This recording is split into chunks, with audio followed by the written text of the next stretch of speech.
Bonjour frères et sœurs bien-aimés dans le Seigneur, je suis le frère Romuald Simo. Enfin, permettez-moi ce matin de partager une portion d'écriture avec vous, dont le thème sera la séduction. En fait, l'expression séduit, c'est un mot féminin. On dit que l'expression séduction vient du verbe séduire, qui est le fait de corrompre. On dit que c'est une action de séduire, c'est l'action d'entraîner quelqu'un par une manœuvre frauduleuse, à faire quelque chose, on dirait, sans son consentement, entre guillemets, comme ça se dit. C'est le fait que quelqu'un t'amène à faire quelque chose que tu ne voulais pas faire, mais par une manœuvre frauduleuse, pas par la force, mais pas par la force physique, mais par une force morale, par des émotions, juste ta psychologie, il t'amène à faire ce que tu ne veux pas. Et ça, la séduction. Et c'est un mode d'emploi que le diable utilise beaucoup pour fragiliser l'église, pour réduire l'église en néant.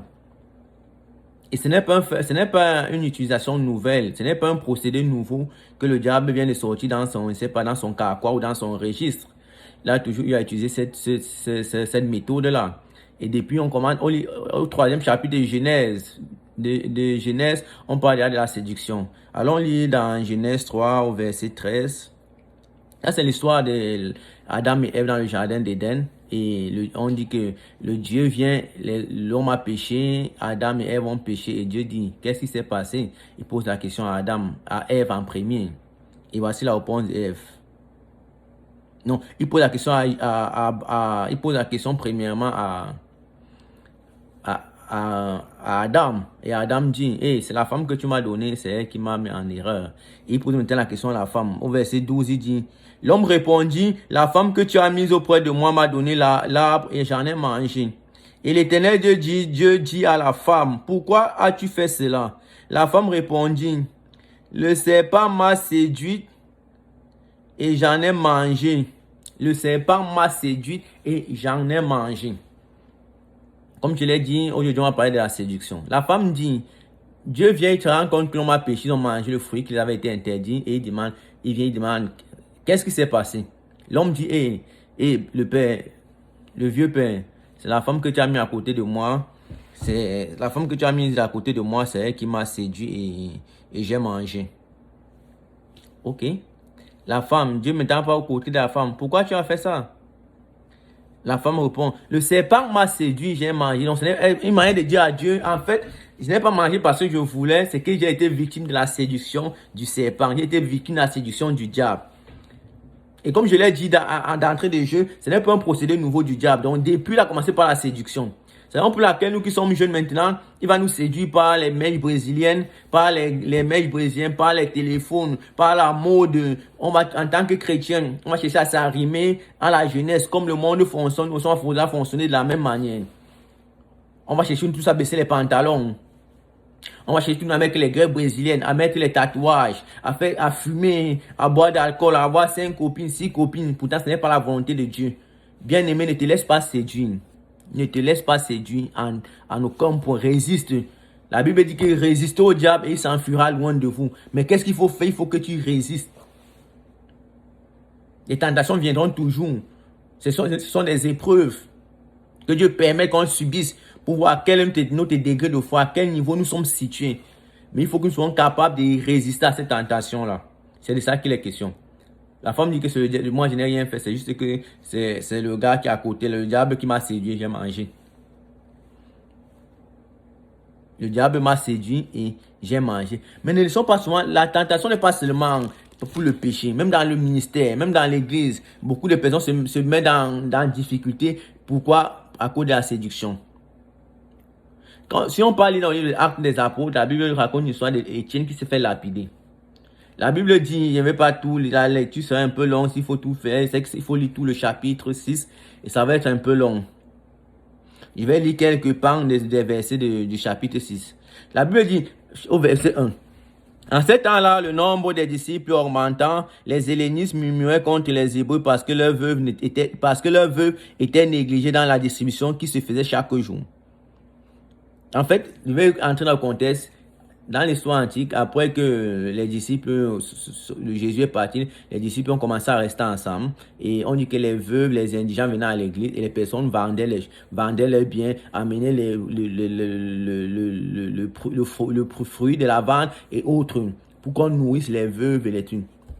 Maintenant, certaines personnes se sentaient lésées que non, nous ne nourrit pas bien ceci, cela. Parce que les apôtres ne pouvaient pas passer toute la journée à faire ça parce qu'ils avaient le ministère à rendre.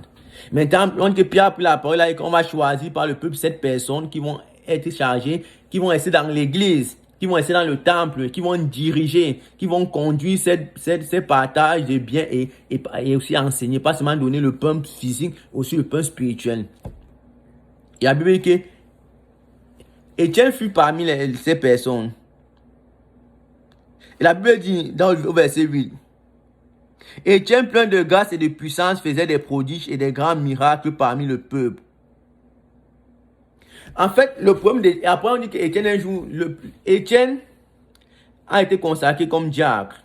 Le rôle d'Étienne dans l'église était de rester dans l'église, partager le pain, partager ce qui venait à l'église, que les gens venaient faire des dons à l'église, partager aux indigents, aux veuves, aux membres qui étaient de l'église et exhorter les gens dans l'église.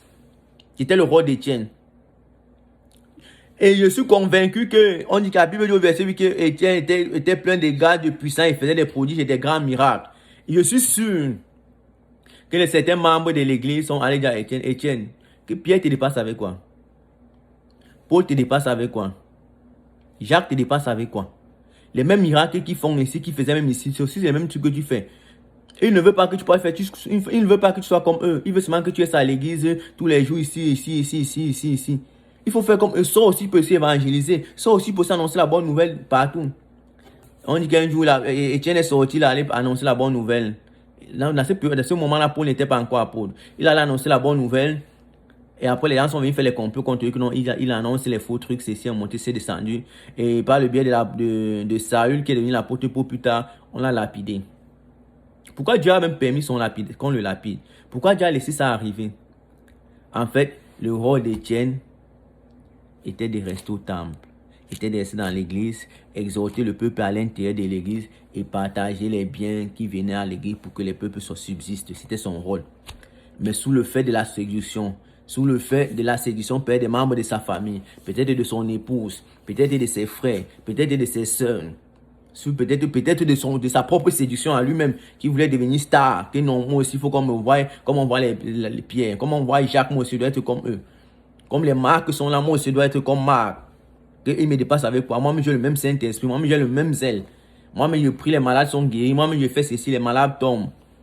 Mais il n'a pas compris que ce n'était pas ça le problème, c'était qu'il avait un plan.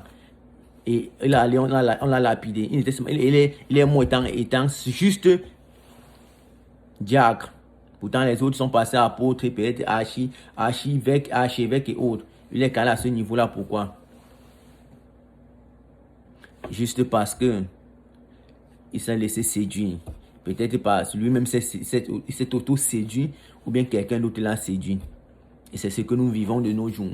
Partout où nous soyons. Tu vas aller voir une promotion. Ton boss va venir te séduire et faire comme ça. Tu vas te laisser aller. Et après, les conséquences, on connaît les conséquences. Bien aimé, je vais t'encourager de ne point laisser personne te séduire. De marcher par l'Esprit de Dieu.